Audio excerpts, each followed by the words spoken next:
સમાજ સેવા અને માનવતા માટે અવિરત કાર્યરત BAPS સંસ્થા દ્વારા અટલાદરા સ્થિત શ્રી સ્વામિનારાયણ મંદિરમાં વિરાટ રક્તદાન યજ્ઞનું આયોજન કરવામાં આવ્યું હતું।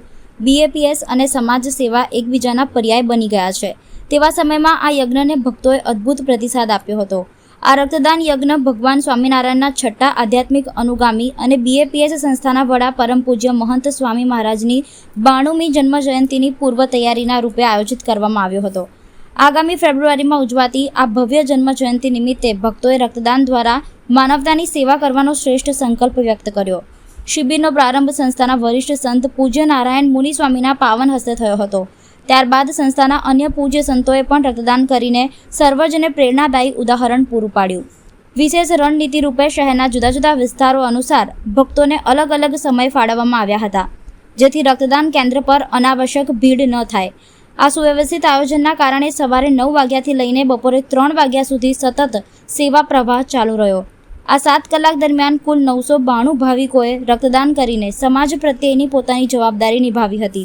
આ આંકડો માત્ર સંસ્થાની સંગઠિત શક્તિ જ નથી બતાવતો, પરંતુ સમાજ સેવા માટે ભક્તોના ઉમળકાને પણ ઉજાગર કરે છે। આ યજ્ઞ દ્વારા વહીવટી આયોજન, સંતોનું માર્ગદર્શન અને ભક્તોની નિષ્કામ ભાવના બધું મળીને સેવા ધર્મનું એક ઉત્તમ ઉદાહરણ બન્યું છે। ભગવાન શ્રી સ્વામિનારાયણના છઠ્ઠા આધ્યાત્મિક અનુગામી અને BAPS સ્વામિનારાયણ સંસ્થાના અધ્યક્ષ એવા પ્રગટ બ્રહ્મ સ્વરૂપ મહંત સ્વામી મહારાજ તેમનો 92મો જન્મ જયંતિ મહોત્સવ વડોદરાના આંગણે તારીખ 2 ફેબ્રુઆરી 2026ના દિવસે ઉજવવાનો છે। તે નિમિત્તે 3 મહિના સુધી વિવિધ પ્રકારના આયોજનો થઈ રહ્યા છે। તે પૈકીનું એક આયોજન એટલે આજે 23 નવેમ્બરના દિવસે આયોજિત થયેલ વિરાટ રક્તદાન યજ્ઞ।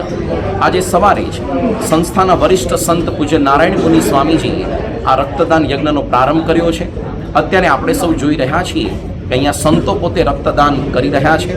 સમગ્ર દિવસ દરમિયાન 3 વાગ્યા સુધી શહેરના વિભિન્ન વિસ્તારના હરિભક્તોના વારા ગોઠવવામાં આવ્યા છે, જેથી કરીને બધાને લાભ પ્રાપ્ત થાય, બિનજરૂરી અહીંયા ઘસારો ન થાય અને 3 વાગ્યા સુધીમાં 992 જેટલા હરિભક્તો રક્તદાન કરવાના છે, જેમાંથી 3.5 લાખ સીસી જેટલું રક્ત એકત્રિત થશે।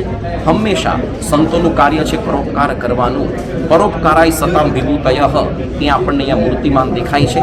કોઈનો પણ જીવ આનાથી બચતો હોય, કોઈને લાભ થતો હોય તો બહુ મોટો ઉપકાર થયો ગણાય। હંમેશા જ્યારે કંઈ સમાજ સેવાની પ્રવૃત્તિ આવે છે BAPS સંસ્થા હંમેશા અગ્રસર હોય છે।